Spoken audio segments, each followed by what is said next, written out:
Bonjour à tous, ravi de vous retrouver. Je merdois à chaque fois dans les génériques. J'ai l'impression de lancer une ouverture et ça marche jamais. Bienvenue sur cette table ronde numéro 6, première de l'année, sur LinkedIn, ce réseau professionnel, ce créateur de confiance. Alors certains naviguent depuis un petit moment, nous le verrons sur ce réseau professionnel, d'autres un peu moins. Alors, pour ne pas rester effectivement trop longtemps au port, larguer les amarres et prendre le bon sens du vent, même à la rame, ça marche. Et même si c'est au doigt mouillé, on parlera avec nos invités de leur retour d'expérience. En préparant cette table ronde, c'est vrai que et Bruno, c'était tes mots, c'était comment surnager dans ce bullshit émotionnel. J'adorais comment je gagne 100K sans rien faire. Alors ça, c'est super sympa, mais en fait, il y a des petits pas. Il y a des petites choses et qu'on aimerait effectivement savoir quand on démarre et je trouvais effectivement nous trouvions avec la guilde pro, la thématique intéressante, heu, pour justement connaître un petit peu quel était le démarrage, comment il faut rentrer, quelles sont finalement les règles de base pour, être efficace sur ce réseau, avoir de la visibilité, de la crédibilité, voire même de l'autorité, on verra. Voilà, voilà. Eh bien écoutez, je suis super content de vous recevoir. Je vais demander une toute petite présentation. Qu'est-ce que vous faites? C'est quoi le fil rouge avec le no-code? Je suis sûr que tout le monde vous connaît, mais au moins pour les rediffs, ça permettra de faire le fil rouge. Karen, est-ce que tu veux bien commencer? Oui, bien sûr. Donc, bonjour. Donc, moi, c'est Karen. J'ai créé une agence Brésinov depuis à peu près un an maintenant. J'étais pas issue du milieu informatique à l'origine. J'étais ingénieure pédagogique et formatrice. Et donc, j'ai pu en fait faire différents projets dans le no-code avant de me lancer pour être sûre que j'en étais capable. Et puis, j'ai suivi quelques formations, dont Contournement qui est incontournable. Et voilà, donc, et j'ai maintenant, en fait, je suis convaincue en fait de l'intérêt du no-code. Et puis, enfin, c'est un plaisir de travailler au quotidien dans ce secteur, de rencontrer des gens avec des parcours passionnants, de pouvoir former et réaliser des outils. Donc, voilà, je suis très satisfaite. Et donc, LinkedIn fait partie des outils incontournables aussi pour la communication. Donc, on va en parler un peu plus tard. Voilà. Enchantée. Merci. Agathe, une autre bretonne. Oui, notre Bretagne. Bah, merci déjà Baudouin pour l'invitation et bonjour à tout le monde. Donc moi c'est Agathe, donc cofondatrice de Naotech, donc aussi une agence no-code basée en Bretagne. Donc nous on est 4 associés et on propose depuis un an et demi d'accompagner les entreprises sur leurs outils de gestion. L'idée, c'est de les aider à digitaliser leur process, automatiser des tâches du quotidien, créer des outils métiers ou des plateformes pour leurs clients, par exemple. Et donc, tout ça grâce au no-code. Moi, ça fait à peu près 2 ans que je suis tombée dedans aussi et j'ai commencé en intégrant le Slack No-Code France et après, ça allait très vite. Je me suis formée aussi sur les outils. À la base, j'avais un parcours plutôt en communication marketing, donc c'est vrai que j'étais un peu frustrée des fois de ne pas pouvoir aller plus loin au niveau technique. Et après, j'ai découvert les outils et ça a été un peu une révélation et j'ai embarqué avec moi dans l'aventure mon ancien patron et 2 autres personnes qui nous ont rejoints dans l'aventure après. Et donc voilà, au quotidien, on utilise beaucoup les technologies no-code pour créer des solutions pour les entreprises. Et voilà, comme Karen, on utilise LinkedIn pour communiquer de différentes façons, mais ça, on va en parler juste après. Ça marche. Merci. Julien, tu bosses dans quoi? Bonjour à tous, merci Baudouin pour l'invitation. Moi, je suis consultant Airtable De l'autre côté. Make à temps plein, freelance, depuis 2 ans et demi. Voilà, où j'accompagne des clients sur des missions et puis je mets un pied dans la formation depuis quelques semaines, on va dire, avec un lancement officiel d'un partenariat avec le wagon hier sur LinkedIn. Voilà. Bravo. Et Bruno? Donc bonjour à tous, moi je suis Bruno Friedlanski. Alors moi je fais du no-code pour m'aider dans mon quotidien, mais je n'ai pas fait mon métier du no-code, enfin pas aujourd'hui en tout cas. Et en fait ça m'a permis d'automatiser beaucoup de choses que je peux faire et notamment dans toutes mes interventions, accompagnement, formation à maîtriser LinkedIn dans la synthèse des évaluations et puis un outil que j'ai développé avec plein d'outils no-code. Et Julien m'a beaucoup aidé aussi à arriver à mes fins pour pouvoir analyser les profils LinkedIn. Justement, on en parlera de ça. Je voulais aborder le sujet, mais je voulais commencer par le tout début, en fait. Je sais qu'en préparant cet entretien-là, notamment avec Karen, toi, tu démarres et la difficulté était finalement de réussir à déjà poster et de trouver finalement une routine pour pouvoir poster. Comment tu peux nous raconter un peu tes débuts et finalement, comment tu t'es lancé et sur quelle thématique? Oui, alors au début, comme j'étais vraiment pas à l'aise avec les outils de médias, enfin de type LinkedIn, je postais, en fait, je commentais plutôt. Enfin, j'essaie de voir là où je pouvais apporter de la valeur et je commentais quand je trouvais ça pertinent de commenter. Donc, ça m'a permis de prendre confiance. Et puis, quand j'ai pu, après avoir fait quelques réalisations et avoir une certaine légitimité, j'ai commencé à poster en fait sur plutôt des thématiques qui n'étaient pas vraiment abordées sur LinkedIn. Parce que la difficulté, c'est aussi d'apporter de la valeur et de la nouveauté parce que souvent, on poste un peu sur les mêmes thématiques et donc, il faut réussir aussi à se distinguer. Et c'est comme ça, en fait, que je me suis rendue un peu plus visible en essayant de voir là où il y avait des trous dans la raquette et donc plutôt sur des aspects techniques et sur des retours d'expérience aussi parce qu'en fait on parle beaucoup il y a beaucoup de cas d'usage qui sont assez techniques et moi en fait les cas d'usage que j'ai en fait au quotidien sont assez simples en fait au final. Donc, j'ai essayé de viser plutôt, ça aussi, il faut viser aussi son persona, en fait, quand on écrit sur LinkedIn, pour qu'ils se reconnaissent. Donc, en fait, c'est comme ça que j'ai commencé à faire évoluer mes posts. Bon, après, je me cherche encore parce qu'on a pivoté, en fait, au mois de juin avec Kim David, qui travaille avec moi maintenant. Et donc, j'ai fait beaucoup de réalisations et là, on propose des formations. Donc, en fait, les messages sont un peu différents. Donc, on se cherche encore en fait sur LinkedIn, mais en fait dès le début j'ai quand même une certaine visibilité parce que j'avais beaucoup de messages en fait de gens qui étaient intéressés. Après, comme j'avais pas bien défini en fait mon offre, j'avais un peu des demandes un peu sur Webflow, sur Bubble, un peu toutes sortes, et c'est là que c'est intéressant d'avoir un réseau parce que j'adressais après aux bonnes personnes. Donc voilà. Je dirais que c'était ça un peu les débuts. Commencer donc à commenter, et puis après, pour prendre confiance, et puis après, faire ses posts soi-même, quoi. Est-ce que ça veut dire que tu avais analysé un petit peu des mots-clés, la manière dont ça fonctionnait, ce qu'il fallait finalement chercher? C'est ça l'analyse du persona finalement? Oui, en Pas fait, que? pas que parce que pour le persona, ça se fait un peu en amont de LinkedIn finalement. Enfin, j'ai un peu rencontré j'étais sur le terrain, et puis j'ai vu un peu les attentes des gens, et en fonction de ça, j'ai fait des posts qui étaient ciblés par rapport aux prospects que j'essayais d'atteindre en fait. Mais finalement, en fait, ce que j'ai fait, enfin, il y a des posts qui sont adressés à la cible, et puis il y a des posts qui sont adressés pour nourrir le réseau, créer des liens avec mes confrères, et puis avoir une communauté, parce que c'est ça aussi la richesse de LinkedIn, c'est quand même le collectif et puis l'échange, que je trouve super aussi. Parce que, en fait, par exemple, quand j'ai des demandes sur Bubble, en fait, je les adresse à un confrère. Voilà. Et donc, on a des échanges comme ça qui sont intéressants, qui se créent aussi. Ce n'est pas forcément du direct en termes de conversion. Quand on dit recherche de communauté, est-ce que c'est communauté finalement de clients ou c'est finalement communauté de gens qui vont nous soutenir et de s'appuyer sur justement plutôt des techs? Alors, actuellement, en fait, j'ai deux types de communautés. J'ai une communauté qui est plus client, en fait, qui me suit.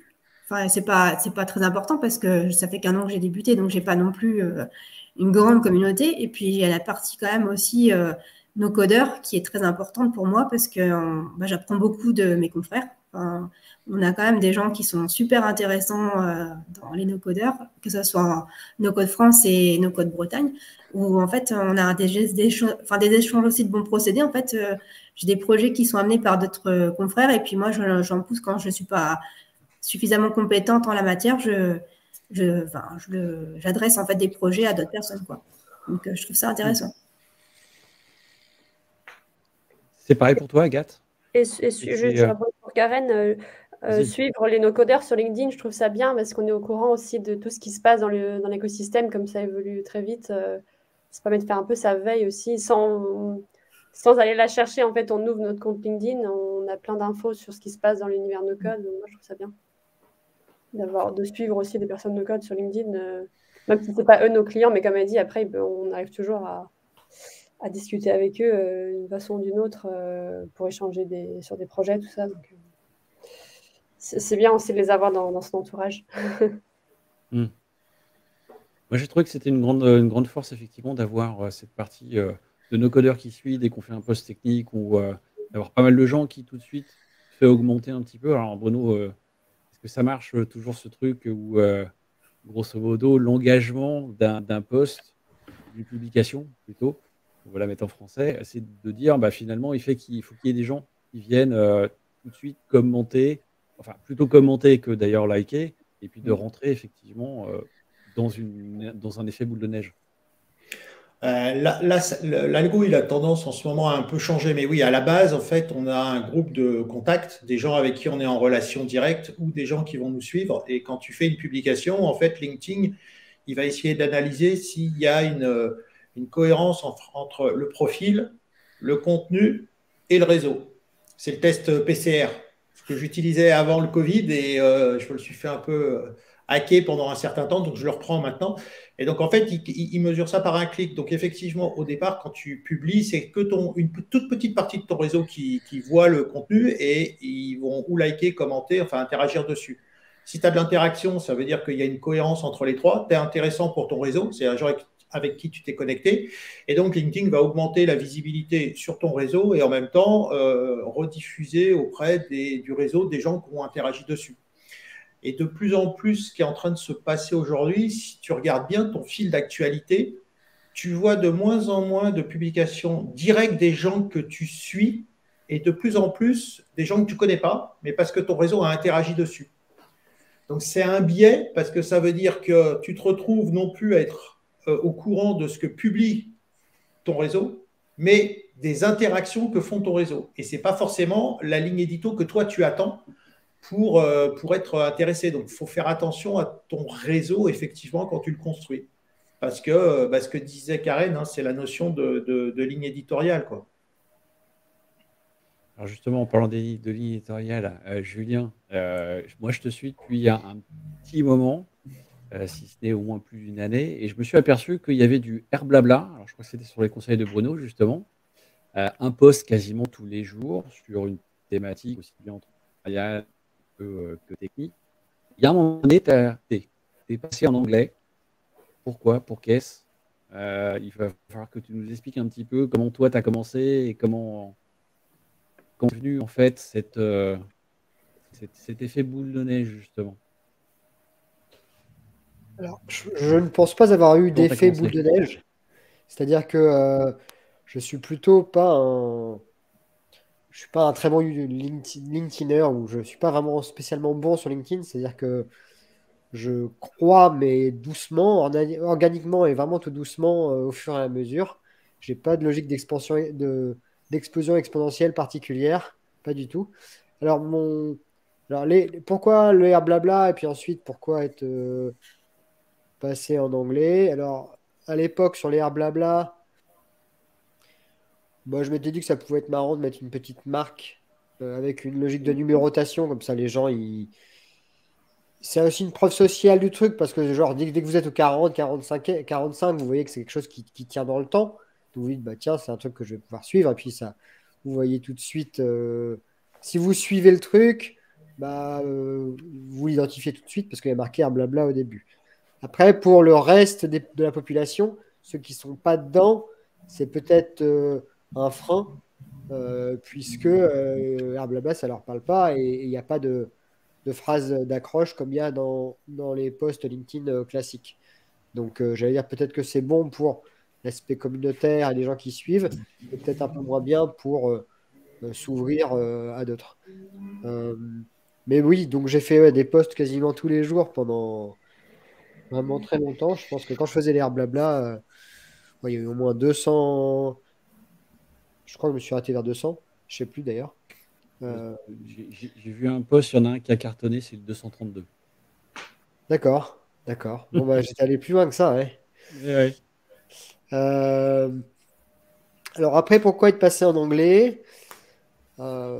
Probablement parce que j'avais peut-être plus trop d'idées en français, donc je me suis dit, tiens, en anglais, je vais pouvoir traduire tout ce que j'ai déjà, donc ça va me donner plein de papiers gratos.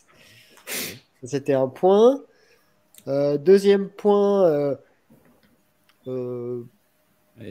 Airtable est quand même en anglais, les salariés sont tous anglophones, et donc pour être un peu identifié par eux, je pense que c'était important d'écrire en anglais. Et d'ailleurs, certains salariés français m'ont identifié quand je suis passé à l'anglais. C'est-à-dire qu'ils avaient beau être français, ben, ils ne m'avaient pas identifié. Ils m'ont identifié une fois que je suis passé à l'anglais. Pourquoi, je ne sais pas quel type d'effet de réseau ont fait ça, mais en tout cas, je l'ai vu. Pourquoi l'anglais? Bah, je trouve que c'est une langue, quand même, mine de rien, très efficace pour écrire des choses, écrire des petites phrases très impactantes et enchaîner les petites phrases impactantes. En plus, maintenant, il y a des outils comme DeepL qui permettent d'écrire en français et puis de traduire en anglais assez facilement. Donc voilà, c'était un petit peu un. Et je crois qu'il fallait que tu parles en anglais pour avoir le bonnet et le sou, il me semble. Absolument pas, parce que c'est moi qui me les auto-offre.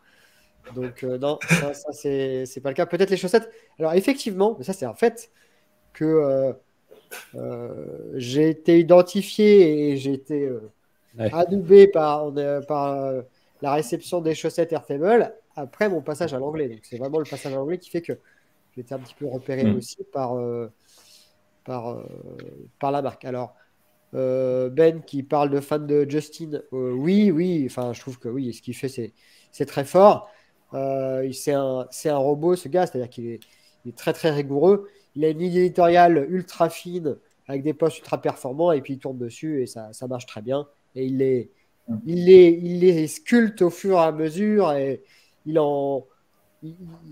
presse la subscientifique moelle de ses posts au fur et à mesure. Donc en fait, à la fin, il reste que ce qui est ultra efficace.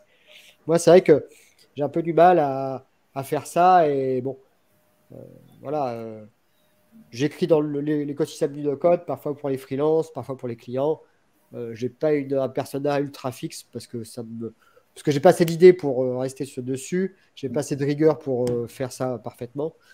Donc c'est pas quelque chose que je fais ultra sérieusement parce que par exemple en ce moment je publie assez peu, alors qu'il y a des fois je veux publier tous les jours.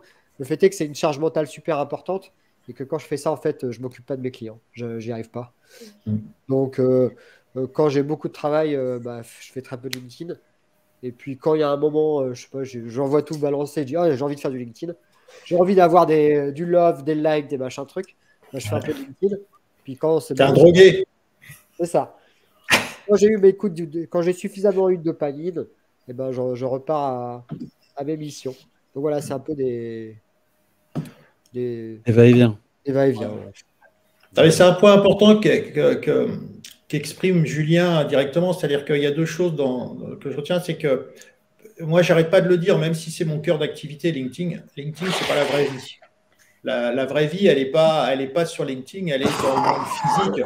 Karen l'a dit tout à l'heure, elle a dit qu'elle a parlé de terrain, elle a été voir la vraie vie pour avoir des retours et savoir ce qu'elle devait faire sur LinkedIn après. Donc, c'est vraiment un outil qui doit nous permettre de rester connectés avec la vraie vie. Et cette notion de ligne éditoriale, elle est importante parce qu'en fait, la ligne éditoriale, c'est-à-dire les sujets qu'on traite, doivent être extrêmement corrélés aux gens avec qui on est connecté. Parce que c'est eux qui voient nos contenus. C'est-à-dire que je peux avoir une ligne éditoriale magnifique si je vais parler des océans, mais je suis connecté avec des montagnards qui ne parlent que pour la montagne. J'ai peut-être la plus belle ligne éditoriale sur les océans. Je serai invisible sur LinkedIn, je ne serai pas pertinent par rapport au mode de mesure de LinkedIn qui ne sait que mesurer un clic. Et donc, la corrélation entre la ligne éditoriale par rapport aux sujets qui sont intéressants pour l'audience avec qui je suis connecté, c'est vraiment hyper important. Je vois hocher de la tête, Agathe. C'est quelque chose qu'en termes de ligne éditoriale, tu as réussi à définir correctement et à t'y tenir? Alors, plus ou moins, c'est vrai que sur la partie page entreprise de Naotech, on teste beaucoup pour voir ce qui va justement à plus atteindre la cible. Après, les abonnés qu'on a sur la page, c'est quand même plus des entrepreneurs qu'on est allé chercher dans nos réseaux respectifs et qu'on a ramené sur la page Naotech. Mais c'est vrai qu'on est obligé de tester des formats en fait, pour voir ce qui va être plus pertinent en termes de posts. Et aujourd'hui, en fait, on a plusieurs types de posts pour la ligne éditoriale. Les premiers, ça va être cas d'usage, expliqué avec des montages visuels. Donc ça, forcément, aussi, ça demande beaucoup de temps de faire ces montages, mais ça permet en quelques secondes de montrer aux visiteurs sur LinkedIn qu'est-ce qu'on peut faire en no-code avec une explication d'un process, par exemple, qu'on aura mis en avant sur le cas pratique, et après on met le lien vers l'article complet qui est sur le site. Et ça, vu qu'il y a du montage, forcément, ça amène aussi au clic pour aller voir la suite du process. Donc ça, c'est un peu réfléchi et ça fonctionne plutôt bien. Et ça parle à la cible parce que c'est des entreprises qui nous suivent, donc forcément ils ont des process, ils ont des problématiques. Après, les posts qui fonctionnent bien de notre côté, c'est les posts un peu célébration ou vie d'entreprise, en fait, montrer que on est des humains, qu'il se passe des choses aussi au quotidien, quand on passe soit des moments ensemble, ou, par exemple on a signé un client au Canada, on a eu la bourse French Tech, ça c'est des posts tout de suite. Ça fonctionne bien et ça, je pense que ça apporte de la valeur aussi au niveau crédibilité, notoriété de l'entreprise, montrer qu'on est là et qu'on fait des choses. Mais alors du coup, là pour le coup, je pose la question à tous. Vous avez tous une page entreprise ou pas? Oui. Non, ok, Julien, non. Si, j'en ai une. J'ai une bêtise. T'en as une aussi? Et du coup, ça marche. Agathe, toi, tu le fais sur la page entreprise, ces moments de célébration, quand ça concerne toute la boîte, c'est pas nominatif. Et du coup, ça change quelque chose ou la cible n'est pas la même. La cible n'est pas la même. Et des fois, je vais dupliquer le contenu de la page entreprise et pour le mettre sur mon profil à moi, mais je vais le tourner un petit peu différemment. J'aurai peut-être pas le même ton. Ou bien que j'essaie. Enfin, comme je publie à la fois sur la page entreprise et la page perso, forcément, on reconnaît un petit peu ma patte parce que c'est moi qui écris des deux côtés, donc je ne peux pas non plus avoir deux personnalités complètement différentes. Et l'idée, c'est aussi que c'est corrélé. Donc, si on a un ton complètement différent sur un texte, ça ne serait pas logique aussi avec mon profil sur LinkedIn. Donc, j'essaie de varier sans trop varier non plus. Alors, du coup, il y a pour vous, la page entreprise, c'est quoi? C'est des messages plus corporate qui va concerner l'entreprise en tant que telle, en fait. C'est vraiment tout ce qui concerne l'entreprise. Vous cherchez à ce que les gens s'abonnent également à votre page entreprise pour pouvoir justement jouer sur les différents tableaux, ou vous allez chercher d'autres personnes sur les pages entreprises? Souvent, on va aller chercher les abonnés. On ne va pas mettre de post vraiment pour qu'ils s'abonnent directement. Après, ça peut arriver. Si le post, par exemple, le cas d'usage, ça leur plaît, ils vont s'abonner pour avoir d'autres cas d'usage plus tard. Mais ce n'est pas la logique. C'est pas la course. Ok. On va aller chercher sur notre réseau, ces gens-là, en fait. Ce qui peut être intéressant, Agathe, c'est de faire la complémentarité, c'est-à-dire que tu publies sur la page entreprise et comme tu dis, tu reprends le contenu que tu publies sur ton profil, mais ça ne met pas en avant la page entreprise, ça va mettre en avant le sujet que tu traites. Oui, c'est ça. Alors, voilà. Après, tu peux partager la publication de la page entreprise sur ton profil ou la commenter. Et à partir de ce moment-là, ton commentaire va diffuser, ton commentaire ou le partage va parler à ton réseau, mais en mettant en avant l'entreprise. Donc, ça va leur donner aussi le lien et la possibilité de s'abonner directement. Oui, ça, on le fait à chaque fois quand on publie un post sur la page entreprise. Moi, je le partage dans notre Slack avec les associés. Comme ça, chacun le repartage de son côté ou va mettre un petit commentaire, justement, pour pousser un peu plus aussi le post. Ça, c'est des rituels qu'on a aussi, vraiment, pour pousser à chaque fois le post. Il faut que tu leur dises de commenter, pas de le liker. C'est ça, commenter. Ouais. Karen, tu fais la même chose avec la page entreprise? Alors, la page entreprise, c'est assez nouveau pour moi. En fait, je ne l'utilisais pas beaucoup, mais je fais ce comme dit Bruno. En fait, je reposte souvent ce que j'ai fait dans ma page perso en commentant et en ajoutant des informations qui apportent une valeur pour que les gens réagissent et commentent aussi, en fait.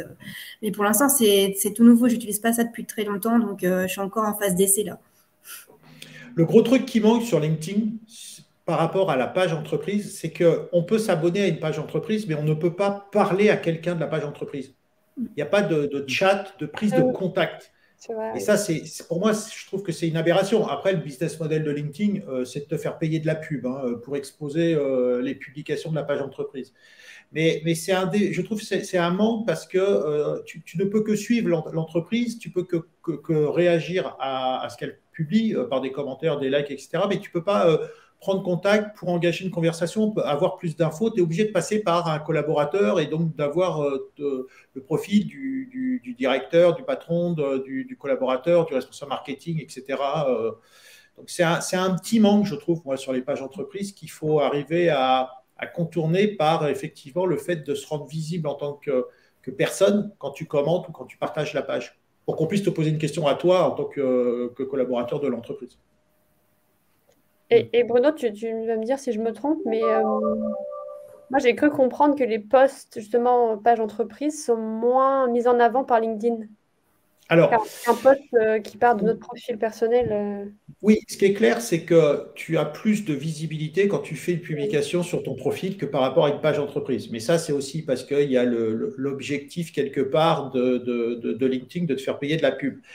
Après, c'est aussi vrai parce que sur les pages entreprises, les posts, ils sont nuls à chier, quoi. Ils sont pas engageants, c'est du hyper corpo, c'est lisse, c'est pas humain. Il manque une dimension humaine. Tu as des pages entreprises qui cartonnent comme c'est vrai ça, à l'époque Copypost, tout ce que Sylvain Tillon faisait sur les pages, où il a un engagement énorme en fait. Si tu arrives à créer de l'engagement, tu auras de la visibilité.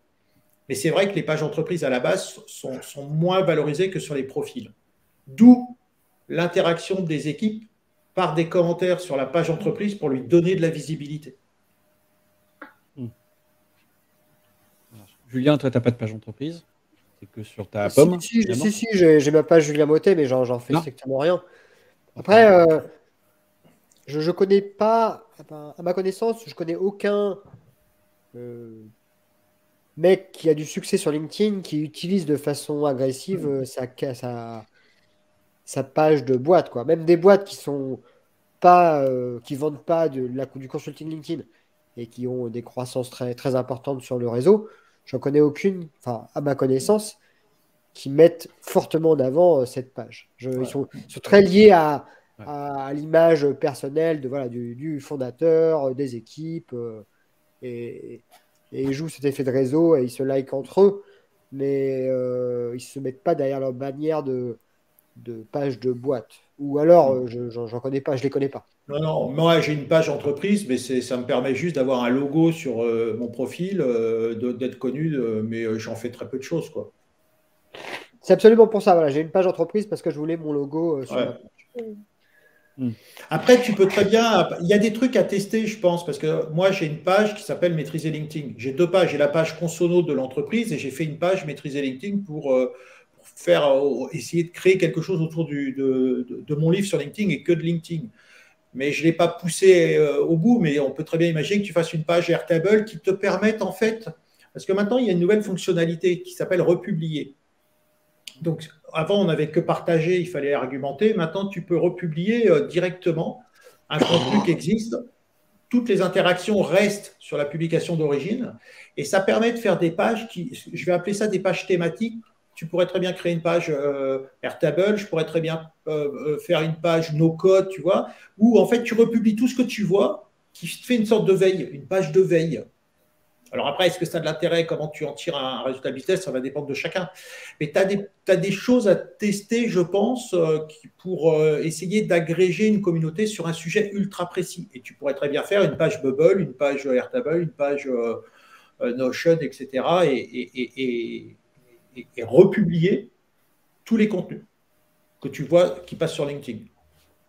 C'est un peu chronophage quand même de faire ça.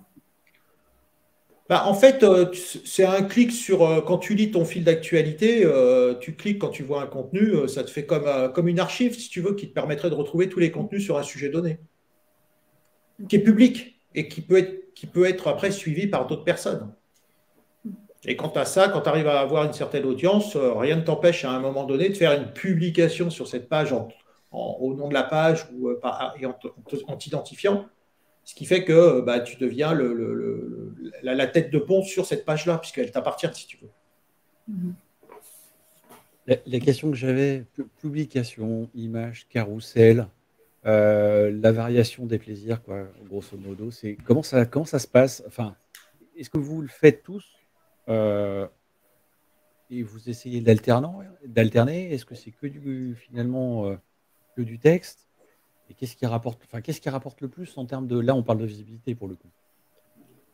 Je peux répondre, je peux commencer. Ouais, vas-y, Karen, vas-y. Pour ma part, comme disait Agathe, je trouve que la partie visuelle, elle est très importante. Et le carrousel, quand même, ça marche bien. Mais il faut prendre le temps pour le faire parce qu'il faut aller sur Canva, faire tout son montage. Et donc, il faut dégager du temps, en fait. Donc après, c'est justement bien d'équilibrer, trouver le moment pour le faire. Mais moi, en impression, c'est vrai que sur mes posts, quand on fait des carousels, ça marche mieux parce que les gens ils sont plus frappés, ils retiennent mieux en fait le message quand il y a une image en support. En fait. Donc, mais j'aimerais bien alterner, mais je prends pas suffisamment le temps en fait pour faire ça. En fait. Il faudrait en faire plus, je pense. Moi, je suis d'accord avec toi, Karen. Le visuel sur LinkedIn, c'est un plus quand même. Après, il y en a certains, ils n'ont pas du tout de visuel et ils vont avoir l'accroche qui fait qu'on va ouvrir et lire la suite du message. Mais je trouve que mettre une photo, par exemple, pour apporter de l'authenticité, le côté un peu humain au post. Moi, je sais que j'adore mettre des photos sur mes posts quand je peux. Ou sinon, faire des montages. Bon, c'est vrai que ça demande beaucoup de temps et d'énergie, mais après, quand on passe sur un sujet technique comme le no-code, quand on veut expliquer un process, par exemple, avoir un montage tout de suite, c'est plus parlant pour les lecteurs après. Quoi. Pour moi, il y a plein. Je me demandais aussi les posts vidéo, est-ce que ça a un sens de les mettre ou pas, quoi. Après, en fait, ça va dépendre avec quel format on est le plus à l'aise. Tu vois, moi, je fais énormément de texte. De temps en temps, je mets une image. Mais je suis très texte parce que c'est ce qui est le plus simple pour moi, c'est le plus rapide. Et après, je pense que ton audience, il y a deux choses. Ton audience, tu l'habitues à ton format. Je fais quasiment pas de vidéo parce que j'ai pas le temps, parce que je suis pas forcément. J'en ai fait de la vidéo, mais ça demande un peu plus de temps. Un texte, je peux le faire n'importe quand. Faire un carrousel, c'est intéressant, mais il faut effectivement bien le travailler, etc. Après, un carrousel, on te dit qu'il faut en faire parce que ça fait rester les gens consommer plus longtemps, mais on n'a pas de stats. Si tu fais un carrousel de 5 pages, tu ne sais pas s'ils ont vu 1 page, 2 pages, 5 pages. On n'a pas de stats dessus fournis par LinkedIn. Donc, c'est bien. Ce que moi, je trouve intéressant de faire, c'est le format avec lequel on est le plus à l'aise et en mixer un ou deux. Moi, je fais de temps en temps des carousels, de temps en temps des images, mais surtout du texte. Si tu es à l'aise avec la vidéo et tu veux faire que de la vidéo, il faut faire que de la vidéo parce que je pense que l'algorithme va s'habituer aussi au format que tu utilises le plus souvent. C'est un peu intuitif ce que je dis parce que souvent, quelqu'un qui ne fait pas le format qui marche bien et qu'en fait un, ça ne fonctionne pas parce que l'algorithme n'a pas l'habitude de ce type de format. Donc, il faut être avec celui qui est avec lequel on est le plus à l'aise et effectivement, il faut du temps. Et donc là, tu as une notion d'efficience. Si je fais que du texte, que j'ai un lead que je transforme, mais si je fais en 1 heure, je dis 1 heure, une demi-heure pour faire un truc, et si je fais un carrousel en 5 heures, j'ai 3 clients et j'en transforme qu'un, bah, le texte, il devient plus rentable, si tu veux. Donc, il y a aussi cette notion de est-ce que je suis tout seul, est-ce que j'ai une équipe, est-ce que j'ai un template dans lequel je vais remplir, etc., pour essayer d'optimiser le temps et la création du contenu. Vous avez vu un petit peu justement les effets je me souviens alors d'un post de Julien qui à un moment donné montrait 32 ou plus de 200 champs sur celle-ci à modifier sous Make et ainsi de suite. Ça changeait un petit peu de ce que tu pouvais faire en texte. Est-ce que ça... C'était encore un post supporté par la commune, donc du coup... non, il y a une... Il y a un post vidéo qui avait bien marché, qui était un petit peu hors de ma ligne éditoriale, mais qui avait bien fonctionné. C'est celui où je montre le script pour vider sa base de contact Airtable. Sa base de contact LinkedIn. C'est-à-dire que tu peux mettre un petit script, tu le lances, Ah ouais. et ça vient te vider complètement tes contacts, et ensuite tu peux repartir à neuf, quoi. Celle-là, ça a bien marché, et c'était une vidéo. Il y avait un intérêt à ce que ce soit un peu dynamique parce qu'on voyait les trucs disparaître, quoi. On voyait les gens disparaître et donc c'était amusant. Donc ça avait bien marché. Mais sinon, moi je fais du Canva. J'ai jamais fait de carrousel parce que j'ai jamais compris comment on faisait un carrousel, même dans Canva. Donc j'ai pas cherché longtemps, mais j'ai juste pas C'est un trouvé. PDF, Julien. C'est un D'accord. document PDF avec des pages, c'est tout. D'accord. Et puis parfois, j'aime bien faire des sondages. Je sais plus, c'est Creacity qui parlait des sondages. Moi, je continue à faire des petits sondages et ça marche toujours bien. De toute façon, voilà, c'est très à l'intuition et à l'envie pour moi. D'accord. Donc, voilà. Ok. Il y a des choses que vous avez essayé, Karen et Agathe, vous, de votre côté? Des choses que vous n'avez pas l'habitude de faire et qui permettraient de changer un peu, même si c'est long? Moi, j'ai pas l'habitude justement de faire du texte sans visuel. Moi, j'ai besoin de mettre quelque chose en plus. J'aime bien illustrer mes posts pour apporter de la vie, justement. Donc, ouais, je ne suis pas forcément habituée à faire du texte brut. Il faudrait que je regarde si j'en ai déjà fait, mais pas beaucoup, je pense. Et en même temps, voilà, comme tu disais, Bruno, c'est bien d'habituer aussi les lecteurs à avoir un certain format. Et moi, je sais que j'essaie de reprendre, par exemple, le même fond de couleur pour apporter un peu ma patte et qu'on reconnaisse que c'est moi qui ai publié. Bon, là, du coup, je passe sur l'aspect perso, mais c'est vrai que sur la page entreprise aussi, je le fais. J'essaie de reprendre les mêmes codes couleurs à chaque fois. Mais à ma vidéo, ça demande aussi beaucoup de préparation, de montage. Si on veut faire quelque chose qui soit un peu quali, il faut avoir une bonne caméra, tout ça. Donc forcément, c'est un vrai boulot. Oui, après, Alors après, le live aussi qui est très bien. Moi, pour répondre aussi, je sais pas ce que tu en penses, Bruno, mais je trouve que le live, il est intéressant. En fait, justement, tu parlais de StreamYard en aparté tout à l'heure, mais je trouve que ça, c'est un format que je testerais bien parce qu'au moins, on a l'interactivité et je pense qu'il y a vraiment une plus-value pour tout le monde, en fait, d'avoir ce type de format. Moi, je l'ai pas encore testé. Vraiment, c'est dans mes projets là. ben, le live, tu peux en faire sur ta page entreprise et sur le profil. Et il faut l'annoncer, il y a quand même un côté un peu technique hein, pour faire du live aussi sur LinkedIn. De toute façon, c'est la même chose hein, que le live qu'on est en train de faire là, qui est diffusé sur Twitch. Baudouin, tu vois, il a besoin d'être sûr que tu as le flux qui se diffuse, que tout est bien techniquement. Et puis après, il faut que faut se lancer, puis c'est en direct. Donc, ça se teste. Hein. De toute façon, la seule règle à suivre pour moi, c'est test and learn. Tester, parce qu'on a chacun un profil, on a chacun un réseau, on a chacun une ligne édito, on a chacun une façon de s'exprimer, que ce soit par oral, par image, en texte. Et donc, on va créer en fait une habitude avec notre audience. Il y en a, ils n'ont pas le temps de regarder de la vidéo. Il y en a d'autres, ils préfèrent lire. Moi, je préfère lire. Tu vois, par exemple, quand on m'envoie un message audio, ça m'emmerde parce que je suis obligé de mobiliser un temps d'attention complet pour écouter le message audio.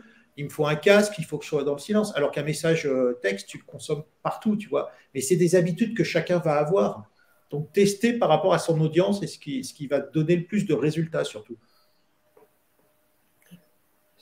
On peut faire une comparaison entre les posts LinkedIn et un petit peu la cuisine. C'est-à-dire que quand tu sais très très très bien cuisiner et que tu as des très très très bons produits, tu peux te restreindre au minimalisme d'un texte parce que tu sais très très bien écrire.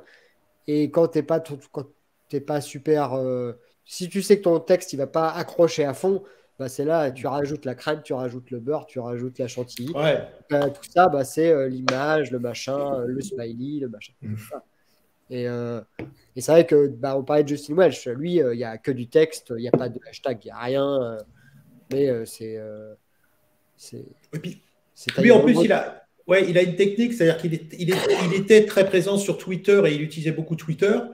Et il y a un outil qui est sorti qui permet de prendre un thread Twitter et d'en faire un carrousel. C'est-à-dire qu'en fait, ça te prend une image de chaque tweet, ça t'en fait Il a commencé un Twitter document PDF. Il a commencé Twitter il y a très peu de temps.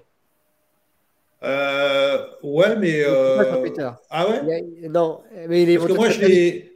Ça Ouais, fait parce un que an moi, que je l'ai découvert comme ça. Moi, en fait, j'ai découvert à travers le format Twitter sur LinkedIn, si tu veux, par les carousels qui sont les threads de Twitter, de ces tweets, quoi. Il y en a moins en ce moment, je trouve. Bah, il y a moins Twitter, hein, il y a Elon Musk qui a pris le pouvoir. Ça a eu l'impact, ça. C'est ça qui a fait que les gens ont arrêté Sur Twitter, il y en a pas mal qui sont partis depuis qu'il y a Elon Musk. Hein, c'est un peu le bordel. Hein. Oui, mais c'est ça qui a fait que les gens ont arrêté de poster des posts. Peut-être, je sais pas. Bah, si tu n'utilises plus Twitter, en fait c'est de la réutilisation des contenus. Oui, non, mais ils y sont encore. Hein. Tous ces gens-là n'ont pas quitté Twitter parce que oui, non. Ils vont pas quitter un post. Ils ont 80 000 abonnés sur Twitter. Ils vont pas les quitter parce que le PDG a changé. Hein. Enfin. Ouais. Sauf s'ils plantent Twitter. Oui. Bon, en tout cas, là, il est encore dessus.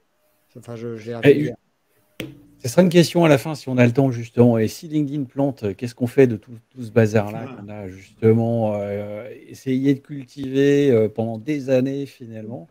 Je voulais revenir juste avant. On pourra évoquer ça à la fin. Moi, ça m'intéresse. Et j'espère que ça intéresse tout le monde. Et c'est cette partie, pas stratégie, mais j'ai plus le terme. Le tofu, bohu, mofu, là. Ce bazar incontournable. Ouais, la ligne, grosso modo, la ligne éditoriale. Est-ce que c'est finalement vous, là, vous trois ou vous quatre, vous essayez d'appliquer toujours la même manière? Comment vous la définissez en fait et comment vous la structurez? C'est un truc au quotidien où j'ai du mal à comprendre justement cette partie-là. Comment ça marche? Parce qu'on disait tout à l'heure, de la publication tous les jours, ça vaut pas le coup. Enfin, en tout cas, pour plaire à l'algo, mais est-ce qu'on veut plaire à l'algo, c'est encore une autre histoire. Et en fait, voilà, c'est quoi votre manière de faire au quotidien, vraiment concret? Factuel. Moi, je peux vous donner le côté un peu théorique, ma vision, pour voir après comment tu la déclines, si tu veux. Tofu, bofu, mofu, là, c'est le top, le middle et le bas. En fait, c'est une façon de travailler ces contenus qui existent pour du site web, souvent. Où tu te dis, tu touches un maximum de gens, après tu touches des gens un peu plus concernés par ce que tu fais, et puis tu touches des gens qui vont t'acheter ton produit. Sur LinkedIn, moi, je trouve que ce n'est pas pertinent. Encore une fois, c'est mon point de vue. Pourquoi? Parce qu'en fait, le mode de fonctionnement de LinkedIn, c'est que tu publies, ça prend une petite partie de ton audience et ça te teste. Les gens s'engagent, tu as de la visibilité, les gens ne s'engagent pas, tu es mort, c'est fini, tu peux passer à la publication suivante. Donc, si tu veux faire de LinkedIn un outil de travail et donc essayer d'être le plus efficace possible par rapport à ce que tu délivres dans la vraie vie, en prestation, en vente de produits, quand tu parles à tout le monde pour avoir un poste qui est générique, ouais, ok, tu vas faire de l'engagement, tu vas parler à tout le monde. Mais si c'est des gens qui ne sont absolument pas intéressés par ton produit, pour moi, ça n'a pas de sens. Je préfère dire tes sujets, ton expertise, et comme tout le monde ne voit pas tous tes contenus à cause de ce fonctionnement, tu dois majoritairement parler de ton expertise, de ce que tu apportes, ce qu'a dit Agathe et Karen au début, du retour d'expérience, des références techniques, des illustrations. Donc là, tu es centré sur ton expertise à toi et celle de ton entreprise. Et moi, je suis plus sur cet aspect-là parce que, encore une fois, la vraie vie, elle n'est pas sur LinkedIn. Si c'est un outil de travail, je suis focus sur ce que j'ai à apporter à mon interlocuteur. Et en plus, chaque fois que je prends la parole, j'ai de fortes chances d'être pertinent. Après, chacun fait ce qu'il veut et le gère comme il veut. Mais par rapport à ce que j'ai compris du fonctionnement, moi, c'est plutôt ce que je recommande. Bien, ouais. Je ne vais pas me faire que des amis parce que je vais citer quelqu'un de controversé, mais j'aime bien cette phrase parce que justement, ça fait référence au tofu, machin truc là.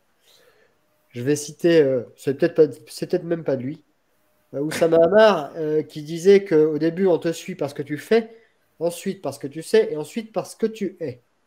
Et je trouve ça intéressant parce que quand on te suit parce que tu fais, donc ça veut dire qu'en fait, ce qu'on attend de toi comme contenu, c'est que tu nous montres ce que tu sais faire.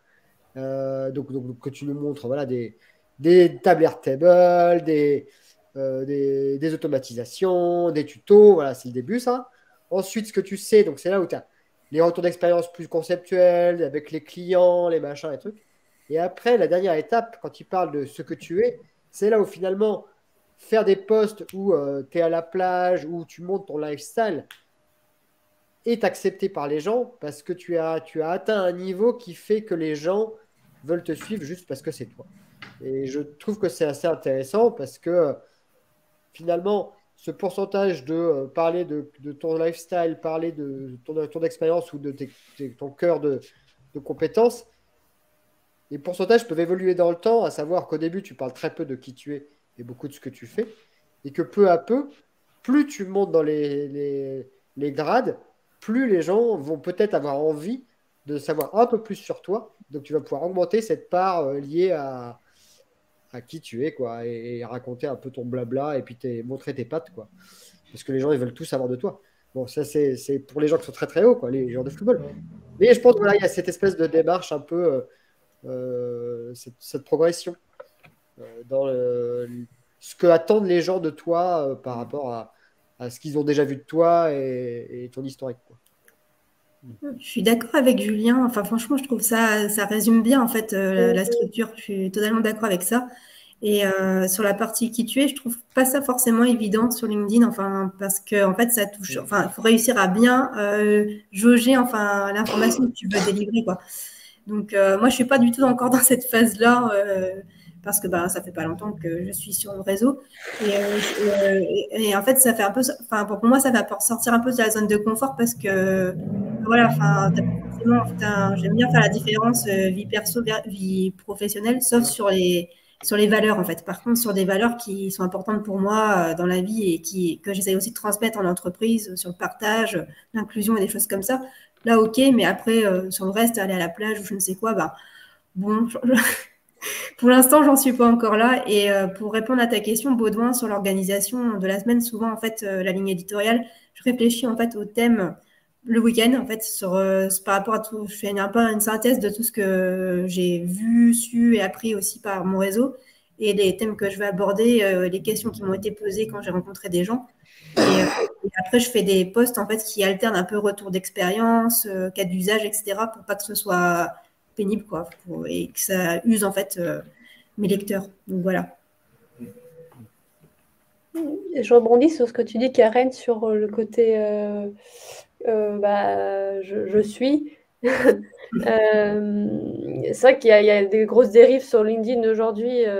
Ça devient un peu Facebook par moment et il faut trouver un peu l'équilibre entre raconter quelque chose d'un petit peu privé mais qui a tout son sens sur le côté pro parce que LinkedIn reste quand même un espace pour les pros et des fois des personnes qui dérivent complètement et moi je trouve qu'il y a souvent des posts qui n'ont rien à faire sur LinkedIn et qui seraient beaucoup mieux sur Instagram ou sur Facebook et je suis d'accord qu'apporter un peu aussi le côté humain mais il faut trouver l'équilibre en fait pour pas tomber dans le pathos, quoi. Non, mais les valeurs, c'est primordial. En fait, pour moi, il faut qu'il y ait une totale cohérence entre qui t'es dans la vraie vie et qui t'es en ligne sur LinkedIn. De manière à ce que quand on te rencontre dans un événement ou en rendez-vous physique, il n'y ait pas une dissonance cognitive entre je suis merveilleux en ligne et je suis un pauvre con dans la vraie vie, quoi. Donc la notion de valeur, je suis entièrement d'accord avec toi, Karen, il faut incarner ces valeurs, mais dans la vraie vie comme sur LinkedIn, si tu veux. C'est une continuité pour moi. Donc, ouais, c'est ce que dit Martine de Consult, effectivement. Pareil, ouais. il faut que ça soit en phase. Absolument. Je pense que c'est aussi lié à une personnalité au sens où il y a des gens qui ont plus de charisme et d'aura que d'autres. Et donc, ceux qui en ont vont peut-être avoir plus la chance et plus le naturel à pouvoir parler d'eux d'un point de vue plus général. Quand il parle, oui, du fait que le réseau de la vraie vie, c'est pareil. Quand on a des discussions avec les gens, il y a des gens qui ont des auras tout de suite, et ils parlent bien, ils peuvent parler de plein de thématiques et être très captivants. Et puis d'autres, juste, ils vont parler de leur thématique technique, ça va être intéressant. Et puis c'est tout, quoi. Donc chacun aussi reste dans son espace de confort aussi. C'est voilà. Que ce soit dans la vraie vie ou là où il faut prendre conscience, c'est le mode de fonctionnement de l'humain qui va toujours se comparer. tu vois une publication avec plein de likes, tu as envie d'avoir la même chose. Alors qu'en fait, l'intérêt final, c'est juste, est juste différent, si tu veux, entre le paraître et le être et les valeurs. Bon, on est quand même un peu galvanisé quand même quand on reçoit un tas de likes. Enfin, c'est vrai que c'est un peu addictif quand même. Dopamine, Ouais, c'est ça. Hein. dopamine, petite charge de On est d'accord. dopamine. Intéressez-vous aux pigeons de Skinner. Les pigeons de Skinner, c'est très intéressant. C'était une étude qui a été faite. Et en fait, tu as de l'aléatoire volontaire qui est mis dans les algorithmes et dans le fait que tu publies, tu as plein de likes, donc tu veux une nouvelle dose de dopamine, donc tu republies, sauf que de façon volontaire, le post suivant, il aura peut-être moins de likes que l'autre. Et donc tu vas être frustré. Et donc tu vas dire, merde, il faut que je recommence.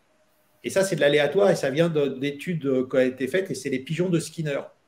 Nous sommes des pigeons de Skinner. Ah ouais, ça pourrait faire un post LinkedIn. Ça fait ma newsletter LinkedIn. C'est un sujet que j'ai traité, mais je crois que j'en ai parlé aussi dans un post. Ça m'arrive, ça. C'est une bonne transition, Bruno, sur le point de qu'est-ce qu'on fait si LinkedIn disparaît, Benoît. Parce que je crois que beaucoup croient beaucoup en la newsletter et les gros influenceurs ont tous leur newsletter. Ouais. Ah, de toute façon, mais c'est une question qu'il faut se poser maintenant, pas demain en fait. C'est demain, LinkedIn disparaît. Regarde, Elon Musk, il est arrivé sur Twitter, il a détruit GetReview, qui était un moyen de faire sa newsletter avec Twitter. Donc ça veut dire, mais il ferme le service. Puis lui, quand il arrive, il ferme le service un mois après. Quand tu as créé ta communauté, ta newsletter sur un tel outil, tu fais quoi? Donc on construit notre communauté, notre relationnel avec des outils et sur des terrains qui ne nous appartiennent pas. Demain, LinkedIn disparaît. Est-ce que tu as l'adresse email de tous tes contacts? Est-ce que tu as le numéro de téléphone de tous tes contacts? Est-ce que est-ce qu'ils sont abonnés à une newsletter? Est-ce que tu as un moyen de les sortir? Est-ce que tu as un canal WhatsApp, Telegram, Signal? Est-ce que tu as une communauté Twitch ou Slack, etc.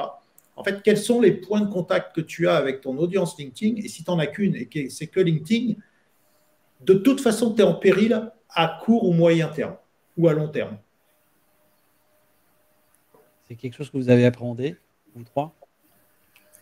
Agathe, Karen, Julien. Je ne me suis pas posé la question et j'espère que ça n'arrivera jamais. Mais moi j'ai une newsletter, mais c'est vrai que je ne publie pas assez souvent aujourd'hui par manque de temps. Mais c'est un canal que j'adore. Mais il n'y a pas vraiment de lien entre mes abonnés LinkedIn et mes abonnés de la newsletter. Et certains sont sur les deux plateformes, mais après, il y a toutes les communautés en ligne, les Slack, les réseaux d'entrepreneurs aussi de notre côté personnel aussi qui comptent. Hein. Le présentiel, le physique, finalement, c'est important aussi, je pense. Il n'y a pas que LinkedIn, ça reste du virtuel, mine de rien. Donc, et je pense que de toute façon, si LinkedIn disparaît, il y aura un LinkedIn Beast qui apparaîtra dès le lendemain. Ça, c'est les joies de la technologie. Moi, je ne suis pas très inquiète, on va dire, là-dessus. Ouais, et pour ma part, j'ai récupéré en fait mes contacts régulièrement. Je fais le point sur les contacts que j'ai LinkedIn pour au cas où ça arriverait. Justement, on n'est pas à l'abri. Hein. Et parallèlement, en fait, on a notre petite communauté en fait avec nos clients en fait sur Discord pour échanger, pour garder du lien sur des questions techniques. Comme ça, on échange entre nous. Donc, ça permet aussi de regarder ce lien-là, faire un retour d'expérience. C'est toujours intéressant, quoi. Donc, tu l'as déjà anticipé. Et Agathe aussi. On essaye, quoi. Sans l'avoir conceptualisé, mais oui, tu dépends pas de LinkedIn. LinkedIn. On dira dans tous les cas. Oui. Ouais. Julien, tu n'as rien fait, toi? Je te dire. Non, j'ai pas fait.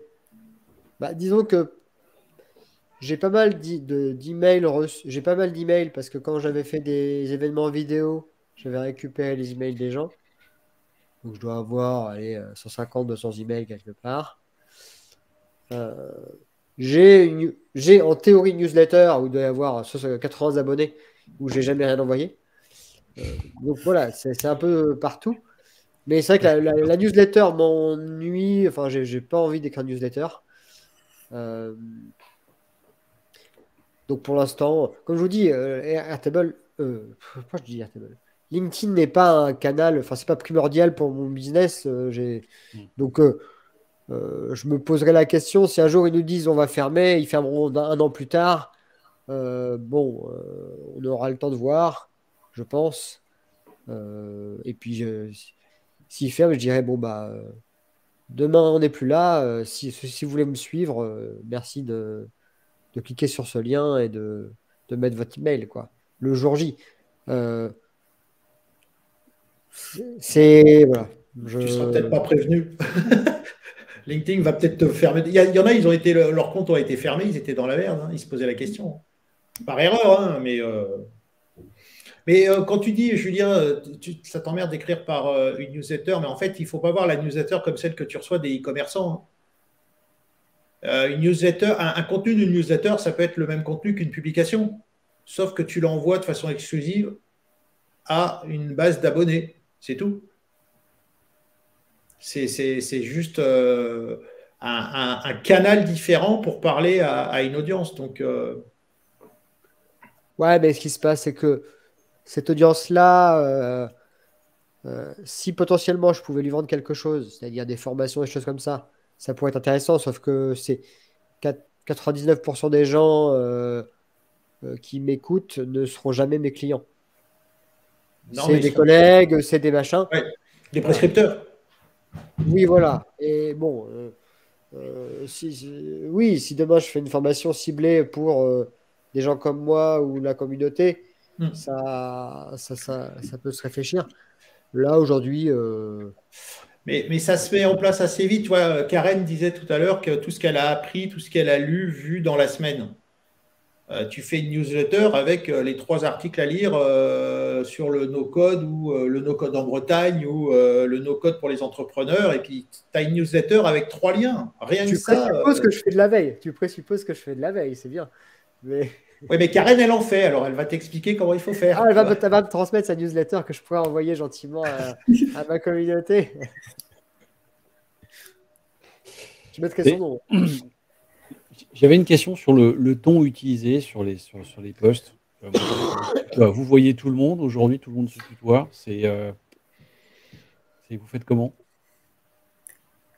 Moi, je ne vois pas trop les gens. Ça dépend en fait à qui je m'adresse en fait. Ça dépend. Quand je m'adresse à plusieurs personnes, mais quand je l'utilise le vous, c'est pas pour du vouvoiement, c'est plus que je m'adresse à plusieurs personnes, pas à une personne en particulier en fait. C'est plus ça en fait. Donc, et puis j'essaie d'avoir un ton. Enfin, à la base, j'ai un style très lourd, donc ça me demande beaucoup d'efforts d'alléger en fait mon écriture.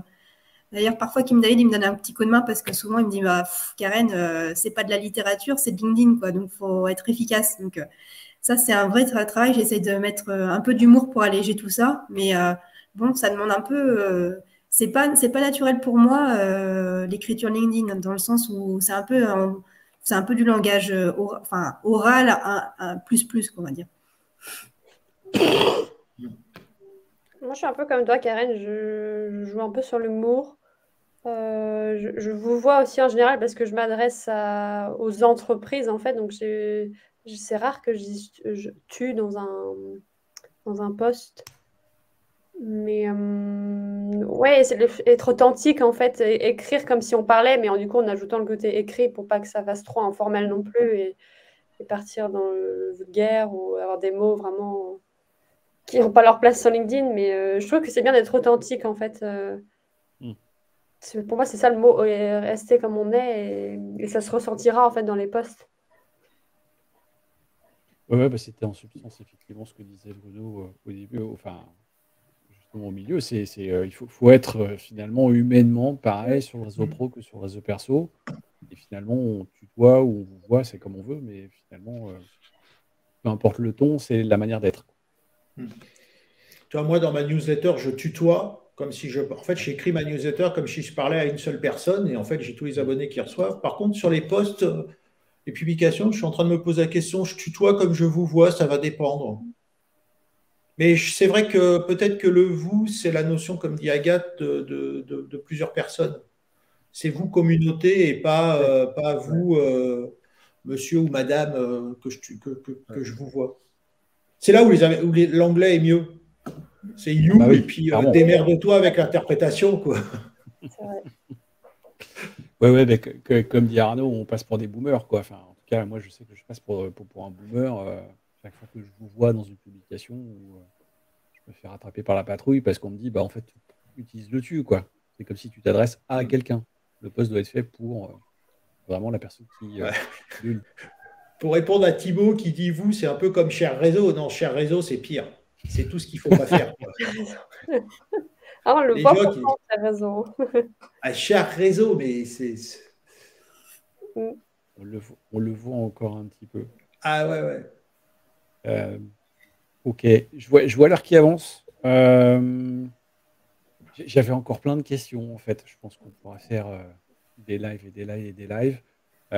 C'était grosso modo les liens URL dans les commentaires plutôt que dans le post. Non, faut pas faire ça, dit Non. Bruno. Ouais, Je sais qu'il y a aussi dans le le fait post. qu'un lien, Arrêtez avec ça. Mais le lien direct dans le post maintenant. et surtout un lien qui est plutôt où on sort une statistique, c'est qu'on est capable de le tracer et de le suivre pour savoir Un un lien petit peu traquable, comment ouais. Un Bitly, Rebrandly, Short.io, enfin un lien sur lequel tu sais combien de gens ont cliqué pour que tu te rendes compte qu'en fait les gens ne cliquent pas. Ouais. Ouais, le taux de clic, il est à même pas 1%. Donc, ça dépend Bah, de toute lesquels, façon, qui, hein, mais de toute façon, les LinkedIn essaie Ouais. de capter aussi sur cette partie-là, quoi. Ouais, effectivement. Il essaie de te garder aussi dans le flux, dans un flux oui. continu, dans son réseau. En fait, on dit un lien, ça te fait sortir du réseau. Quand tu es sur un téléphone mobile, tu restes dans le réseau, en fait. Parce que quand tu lis, c'est le navigateur qui est dans le réseau. Donc, tu ne sors pas. Quand tu es sur un ordi, effectivement, tu cliques sur un lien, tu as tendance à sortir. Mais il fut un temps où, effectivement, on voyait que le lien dans la publication diminuait la visibilité de la publication. Ça, c'est fini, ça. C'est presque plus le cas. Et en plus, si tu veux vraiment que les gens cliquent et aillent visiter, si tu rajoutes un clic et une recherche dans tous les commentaires pour retrouver ton lien, mais tu perds la majorité de ton audience. Donc, si tu as un lien, tu le mets dedans, point barre. Ils ont viré aussi la partie je peux épingler le premier commentaire. Ouais, Ouais, c'est ça, ils hein. l'ont déjà viré, la fonctionnalité. D'accord. Donc, ok. Parce qu'a priori, personne ne s'en servait. Hmm. Mais en Voilà. fait, je pense que c'est plutôt que LinkedIn n'aime pas les gens qui mettaient les liens dans le commentaire en disant pour contourner l'algo. Et en même temps, ils t'ont sorti épingler un commentaire, ce qui pour moi était une aberration. C'est-à-dire, c'est l'inverse de ce qu'ils veulent faire. Je pense que aussi, c'est pour ça qu'ils l'ont viré. Le fait d'épingler un commentaire, c'est pour éviter de contourner l'algorithme en enlevant le lien dans la publication. Ça marche. Bon, je vois qu'on est à 1h05. Si Karen, Julien, Agathe, vous aviez un tips à donner, un truc qui marche avec votre expérience. Tester des formats. Il y a des choses qui marchent plus que. Moi, je vais vous donner un exemple de quelque chose qui n'a pas du tout marché. À Noël, on s'est dit on va faire un jeu concours. On va faire gagner du coaching no code, un audit, tout ça. Donc j'avais fait un super montage, tout ça, et gros échec parce que en fait LinkedIn n'est pas fait pour ce type de format. C'est plus Instagram, Facebook finalement. Mais on a testé et on sait que du coup ça marche pas et on fera pas la même erreur deux fois. Et si on l'avait pas fait, on pouvait pas savoir non plus. Donc non, pour moi, tester des choses, en fait, faut pas avoir peur et se lancer. Et des fois ça marche, et des fois ça marche pas. Et pour ma part, en fait, je trouve que c'est bien de poster, mais c'est mieux d'interagir directement avec les gens qui se connectent, en fait. Parce que moi, c'est ce que j'apprécie le plus, créer du contact, de l'humain, faire des visios après avec les gens qui se sont connectés pour voir un peu leurs attentes, comprendre un peu pourquoi ils sont connectés avec nous. Je trouve que ça, c'est un peu le secret de la réussite, entre guillemets, quoi. C'est comme ça qu'on convertit le mieux. Et les posts qui ne marchent pas, ça vaut le coup de les reprendre et de les refaire après. Tu changes deux, trois trucs, tu les refais à un autre moment. Tu ne sais pas pourquoi ça ne marche pas, en fait. C'est pas parce que le post c'est pourri, hein. Pas toujours. Oui, des fois c'est le moment où on l'a publié qui n'était pas bon. Exactement. Tu ne sais pas ce qui se passe dans les tuyaux LinkedIn. Il y a peut-être un truc qui a pris qui a pris toute la bande passante et toi tu passes à l'as. Tu refais le même en copier-coller et puis ça marche super bien. Et tu ne sais toujours pas pourquoi ça marche l'autre jour non plus. Et Julien? Alors, pour prendre la métaphore on va dire, du cadeau, le papier cadeau, faut apprendre. C'est-à-dire que je pense que le côté esthétique d'un post et le côté efficace du post, j'allais dire, tu as beau écrire des choses intéressantes, si tu fais un pavé de 50 lignes, illisible, ça ira pas. Donc là-dessus, je pense qu'il faut quand même apprendre à voir ce que c'est qu'écrire une ligne d'accroche, avoir quelque chose d'assez aéré, assez percutant, et de rester dans ces formats-là, parce que c'est ça c'est les formats qui sont lus. Ça, c'est une première chose. Et après, sur ton contenu à toi, moi, j'ai l'habitude de dire, je ne parle que des trucs qui m'arrivent et qui me provoquent de l'émotion. Genre un étonnement ou un truc fun qui m'arrive. Et je vais parler de ces choses-là. Puisque en partageant quelque chose qui m'a créé de l'émotionnel, a priori, ça peut créer de l'émotionnel un petit peu chez les gens à qui je le partage. Voilà. Et les apprentissages, c'est quelque chose que quand je découvre quelque chose sur un outil, bah, c'est intéressant de le partager, ou que je rencontre quelqu'un qui m'inspire, bah, de partager ça. Voilà, et plus vous faites de trucs, plus vous rencontrez des gens, plus il va se passer des choses dans votre vie et plus vous aurez des choses à raconter, quoi. C'est un peu ça, il faut aussi sortir de sa chambre pour qu'il se passe des trucs, quoi. Allez parler d'Airtable et de no-code à votre coiffeuse et vous aurez un post ce soir, quoi. Mais dans votre chambre, c'est pas le cas. Tu peux enlever ton bonnet pour vérifier ce qu'a fait J'ai ta des cheveux en ce coiffeuse. moment. Ah ouais. Je me demandais pourquoi tu parlais de coiffeuse. Non, alors peut-être qu'il y a. Oui, non, mais parce que je dis ça parce que c'est un espèce de challenge que je me suis juré de faire un jour. J'habite à Amiens et je me suis dit, en fait, ça pourrait être. Pardon. Ça pourrait être marrant d'aller voir les commerçants et d'essayer de se donner 1 heure et 0 € pour leur apporter de la valeur. Donc, de retrouver un Excel et puis d'installer Airtable et gratuit et d'essayer de faire un truc pour eux en juste 1 heure. Je pense qu'il y a moyen de faire des trucs comme ça avec les imprévus que ça peut apporter aussi, des prises de contact à la barbare dans la rue, quoi. Donc à voir, mais voilà, c'est excusez-moi. Donc ouais, faites des trucs et racontez ce que vous faites. Itérer, tenter et avant tout créer de la valeur et des relations humaines, c'est le plus important effectivement sur LinkedIn et c'est là-dessus qu'on terminera et qu'on conclura cette table ronde. Merci à vous beaucoup d'avoir échangé, retour d'expérience, contexte. On navigue toujours à vue, mais finalement peut-être avec un petit peu mieux armé, on a peut-être un petit peu plus de rame. On se retrouve sur la prochaine table ronde le 20 février. La thématique n'est pas encore trouvée. Julien, repose-toi bien. Hein. Habille-toi bien. Et puis, merci à tous les 4 d'être venus. Avec plaisir. Merci à tous. On vous souhaite une très bonne journée. Une bonne fin de semaine. Ciao. Merci.